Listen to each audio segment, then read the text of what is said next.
Hello दोस्तों, आज ही के दिन IBPS की तरफ से IBPS PO 2022-23 का नया नोटिफिकेशन अपडेट आया है। इसमें प्रोबेशनरी ऑफिसर्स का रिक्रूटमेंट होने वाला है और इसका exam pattern, eligibility criteria, age criteria और सिलेबस, इन सभी चीज़ों की हम यहाँ पर बात करेंगे।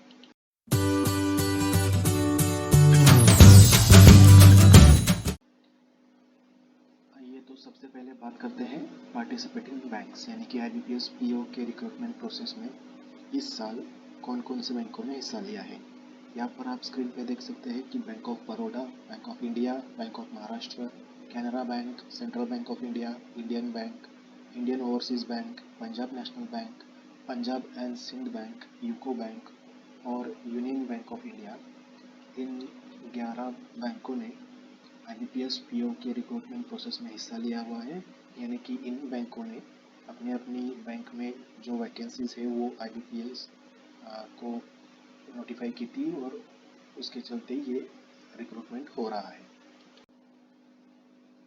IBPS PO का एप्लीकेशन डेट कल से यानी कि 20 अक्टूबर 2021 से लेके 10 नवंबर 2021 तक आप एप्लीकेशन कर सकते हैं।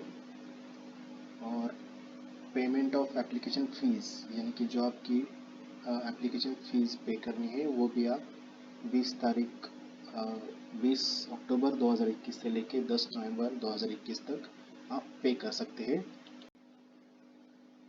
अब बात करेंगे कि IBPS PO के इस साल के रिक्रूटमेंट प्रोसेस में इम्पोर्टेंट डेट्स क्या है, यानी कि preliminary exam date, mains exam date और जो कुछ भी टेंटेटिव डेट्स है एग्ज़ाम की वो इस चार्ट में दी हुई है। यहाँ पर आप देख सकते हैं कि download of call letters for pre exam training.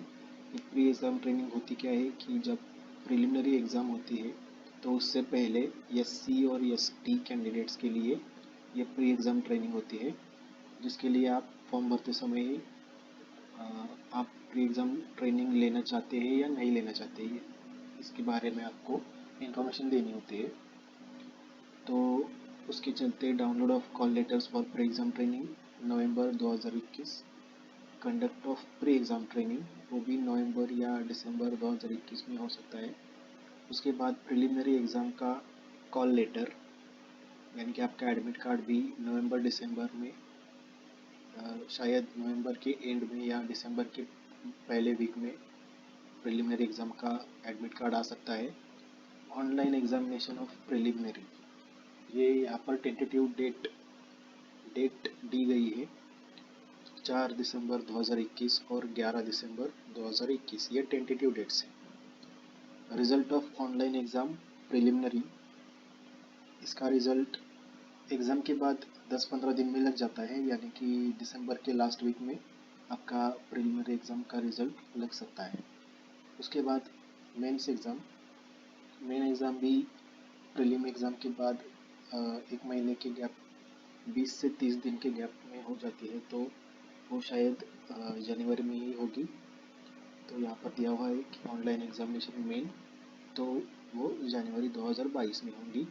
Declaration of result of main exam January and या फरवरी की फर्स्ट वीक में मेन एग्ज़ाम का रिजल्ट आ सकता है। उसके बाद आप मेन एग्ज़ाम क्लियर करते हो तो इंटरव्यू का कॉल लेटर फरवरी 2022 में आएगा और जो इंटरव्यू कंडक्ट होगा वो फरवरी और मार्च 2022 इन महीनों में हो सकता है। और उसके बाद फाइनल प्रोविजनल अलॉटमेंट वो अप्रैल 2022 में होगी, यानी कि आपका फाइनल रिज़ल्ट जो मेंस एग्ज़ाम और इंटरव्यू एग्ज़ाम के बाद जो फाइनल रिज़ल्ट लगता है तो वो अप्रैल 2022 में लग सकता है।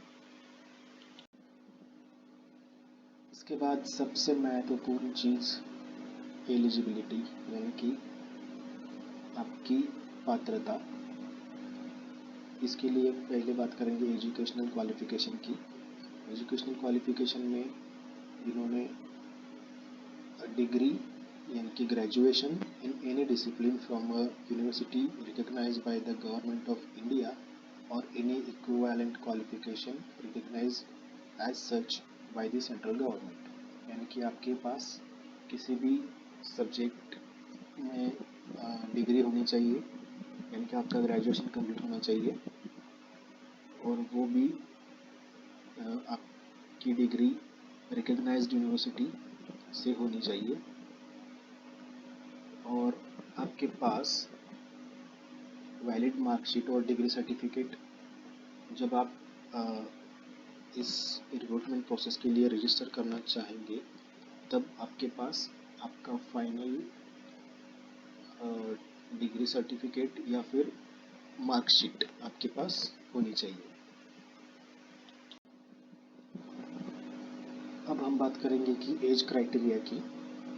एज क्राइटेरिया 1 अक्टूबर 2021 को कैंडिडेट की एज मिनिमम 20 इयर्स और मैक्सिमम 30 इयर्स होनी चाहिए। और यहाँ पर इन्होंने एक नोटिफिकेशन में मेंशन किया हुआ है कि जिन कैंडिडेट्स की डेट ऑफ बर्थ 2 अक्टूबर 1991 की पहले की है तो वो एलिजिबल नहीं है, और 1 अक्टूबर 2001 के बाद की आपकी डेट ऑफ बर्थ है तब भी आप एलिजिबल नहीं है। यानी कि आपकी डेट ऑफ बर्थ 2 अक्टूबर 1991 से 1 अक्टूबर 2001 के बीच ही होनी चाहिए और ये दो डेट इंक्लूसिव है।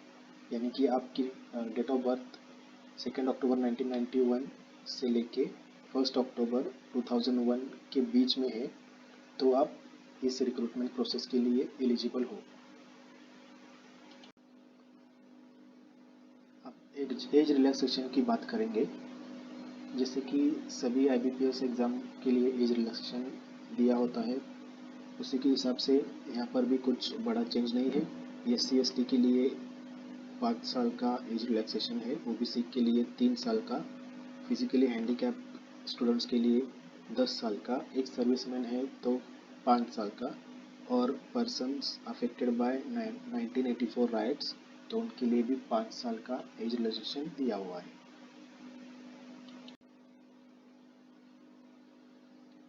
जब आप प्रिलिमिनरी एग्ज़ाम के लिए अप्लाई करेंगे तो आपको प्रिलिमिनरी एग्ज़ाम में 3 सेक्शंस होंगे: इंग्लिश लैंग्वेज, क्वांटिटेटिव एप्टीट्यूड और रीजनिंग एबिलिटी, जिसमें इंग्लिश लैंग्वेज के 30 क्वेश्चंस 30 मार्क्स, क्वांटिटेटिव एप्टीट्यूड के 35 क्वेश्चंस 35 मार्क्स, रीजनिंग एबिलिटी के भी 35 क्वेश्चंस 35 मार्क्स, यानी कि टोटल 100 क्वेश्चंस और 100 मार्क्स। और सेक्शनल टाइमिंग भी दिया होगा, हर एक सेक्शन के लिए 20-20 मिनट का सेक्शनल टाइम दिया होगा। और कैंडिडेट्स को सेक्शनल कट ऑफ भी क्लियर करना होगा और ओवरऑल कट ऑफ भी क्लियर करना होगा। यानी कि इंग्लिश लैंग्वेज का सेक्शनल कट ऑफ जो भी होगा वो भी आपको क्लियर करना है, क्वांट का भी सेक्शनल कट ऑफ क्लियर करना है और रीजनिंग का भी सेक्शनल कट ऑफ क्लियर करना है। और जो ओवरऑल कट ऑफ तीनों का मिल के होगा वो भी आपको क्लियर करना है, तभी आप मेन एग्ज़ाम के लिए क्वालिफाई कर लेंगे। इसके बाद मेन एग्ज़ाम, जब आप प्रीलिम एग्ज़ाम क्वालिफाई कर लेंगे तब आप मेन एग्ज़ाम देने के लिए एलिजिबल होंगे। इसमें भी 4 सेक्शंस दिए हुए हैं। 4 सेक्शंस ऑब्जेक्टिव एग्ज़ाम होगी और इंग्लिश लैंग्वेज का सेपरेट डिस्क्रिप्टिव एग्ज़ाम होगी। मेन एग्ज़ाम में पहला section reasoning and computer aptitude, इसके 45 क्वेश्चंस और 60 marks. General economy banking awareness, इसके 40 question 40 marks. English language 35 questions 40 marks. Data analysis and interpretation 35 question 60 marks, यानी कि टोटल ऑब्जेक्टिव एग्ज़ाम का 155 questions और 200 मार्क्स का एग्ज़ाम होगा। और इसके लिए आपको 3 घंटे का टोटल टाइम मिलेगा। इसमें भी सेक्शनल टाइम दिया हुआ है। रीजनिंग एंड कंप्यूटर एप्टीट्यूड के लिए 60 minutes, general economy banking awareness के लिए 35 मिनट्स, इंग्लिश लैंग्वेज के लिए 40 मिनट्स और डाटा एनालिसिस एंड इंटरप्रिटेशन के लिए 45 मिनट्स। इसके बाद इंग्लिश लैंग्वेज का डिस्क्रिप्टिव पेपर होगा, उसमें लेटर राइटिंग और ऐसे है। उसके 2 क्वेश्चंस और 25 मार्क्स का ये एग्ज़ाम होगा और उसके लिए आपको 30 मिनट्स का टाइम दिया जाएगा। जैसा कि हमने प्रीलिम एग्ज़ाम में देखा कि प्रीलिम एग्ज़ाम में भी आपको सेक्शनल कट ऑफ क्लियर करना है और ओवरऑल कट ऑफ भी क्लियर करना है, वैसे ही यहाँ पर भी आपको मेन एग्ज़ाम में भी सेक्शनल कट ऑफ भी क्लियर करना है और ओवरऑल कट ऑफ भी क्लियर करना है। यानी कि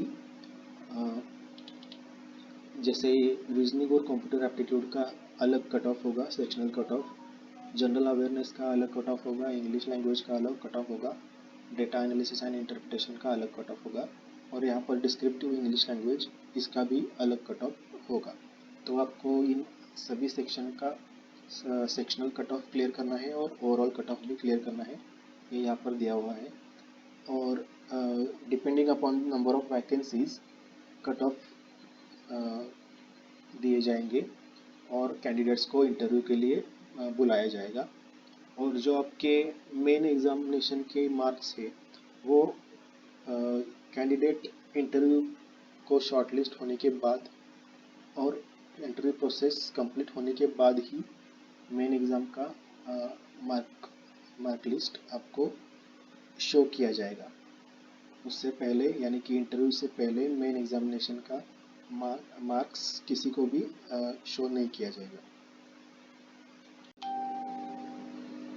Marks obtained in the online main examination only will be considered for shortlisting for interview and also for final merit listing। यानी कि आपके मेंस एग्ज़ाम में जो भी आपके मार्क्स होंगे उसके बेसिस पर ही आपको इंटरव्यू के लिए बुलाया जाएगा। यानी कि आप मेंस एग्ज़ाम का cut off, sectional cut off और ओवरऑल कट ऑफ अगर आप क्लियर करते हो तभी आपको इंटरव्यू के लिए बुलाया जाएगा और मेंस एग्ज़ाम का मार्क्स आपके फाइनल मेरिट लिस्टिंग में भी गिने जाएंगे। अब बात करते हैं एप्लीकेशन फ़ीस की। एप्लीकेशन फ़ीस में भी IBPS की तरफ से कोई बड़ा चेंज नहीं है।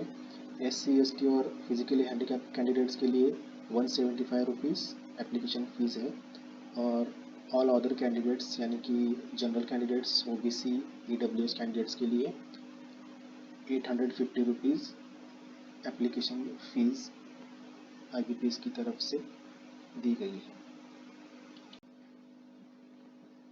अब दोस्तों हम बात करेंगे कि वैकेंसीज़ की। पहले मैंने बताया था कि पार्टिसिपेटिंग बैंक्स के बारे में, तो यहाँ पर ये 11 बैंक्स हैं, इन्होंने अलग अलग कैटेगरी वाइज अपनी वैकेंसी निकाली है। बैंक ऑफ बड़ौदा ने अभी वैकेंसीज नहीं निकाली। बैंक ऑफ इंडिया ने 588 वैकेंसीज निकाली है। बैंक ऑफ महाराष्ट्र ने 400, कैनरा बैंक ने 650, सेंट्रल बैंक ऑफ इंडिया ने 620, इंडियन बैंक ने अभी वैकेंसीज रिपोर्ट नहीं की है। इंडियन ओवरसीज बैंक ने 98 वैकेंसीज, पंजाब नेशनल बैंक ने रिपोर्ट नहीं की। पंजाब एंड सिंध बैंक ने 427, यूको बैंक ने 440 और यूनियन बैंक ऑफ इंडिया ने 912। यानी कि टोटल इन 11 बैंकों ने 4135 वैकेंसीज निकाली है और यहाँ पर आप कैटेगरी वाइज भी वैकेंसीज देख सकते हो। यहाँ पर 3 बैंकों ने अपनी वैकेंसीज नहीं दी है, यानी कि रिपोर्ट नहीं की है। यानी कि अगर ये तीनों बैंक अगर बाद में अपनी वैकेंसीज रिपोर्ट करते हैं IBPS को, तो ये 4135 का वैकेंसी का जो नंबर है वो बढ़ भी सकता है, यानी 200 या 300 वैकेंसीज या मैक्सिमम 500 वैकेंसीज बढ़ सकती है। अब आपको ऑनलाइन रजिस्ट्रेशन करते वक्त जो डॉक्यूमेंट्स अपलोड करने हैं उनके बारे में बात करेंगे। आप सबको पता ही होगा कि ऑनलाइन एप्लीकेशन फॉर्म IBPS का भरते वक्त आपको सिग्नेचर, आपका फ़ोटोग्राफ, लेफ्ट हैंड थंब और हैंड रिटन डिक्लेरेशन आपको अपलोड करना पड़ता है। तो यहाँ पर उन डॉक्यूमेंट्स की स्कैनिंग और अपलोडिंग की जानकारी दी है। यहाँ पर आपका पासपोर्ट साइज कलर पिक्चर होना चाहिए और उसका डायमेंशन 200 बाय 230 पिक्सल्स और साइज़ आपकी उस फाइल की यानी कि आपकी फ़ोटो की साइज़ 20 KB से लेके 50 KB तक होनी चाहिए और 20 KB से छोटा या 20 KB से बड़ा नहीं होना चाहिए। उसके बाद signature, left hand thumb impression and handwritten declaration, इसके बारे में बात करेंगे। आपकी साइन ब्लैक इंक पेन से होनी चाहिए और वाइट पेपर पर ब्लैक इंक पेन से आपकी साइन होनी चाहिए। साइज सिग्नेचर की साइज 10 KB से लेकर 20 KB तक होनी चाहिए।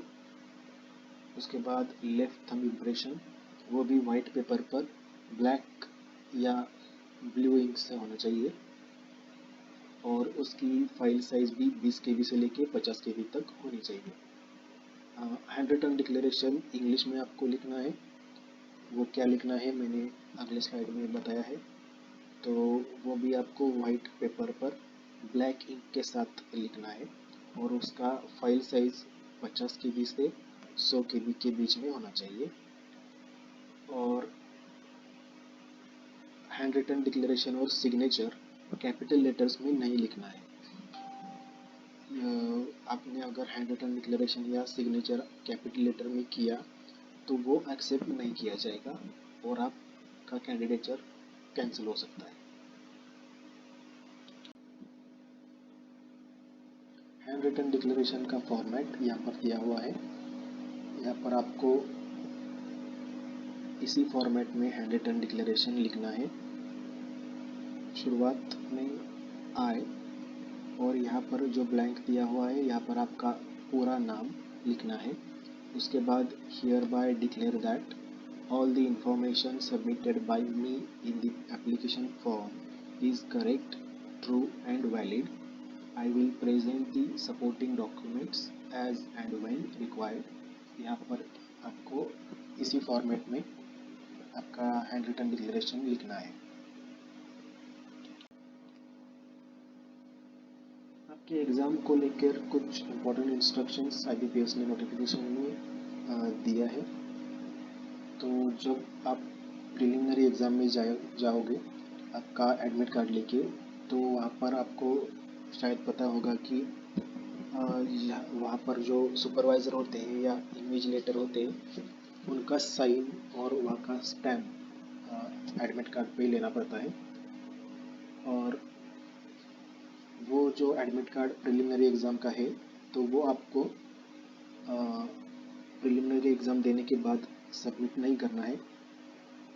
तो आपको आपका एडमिट कार्ड इन्विजिलेटर का साइन और स्टैम्प लेके वापस अपने साथ लेकर आना है।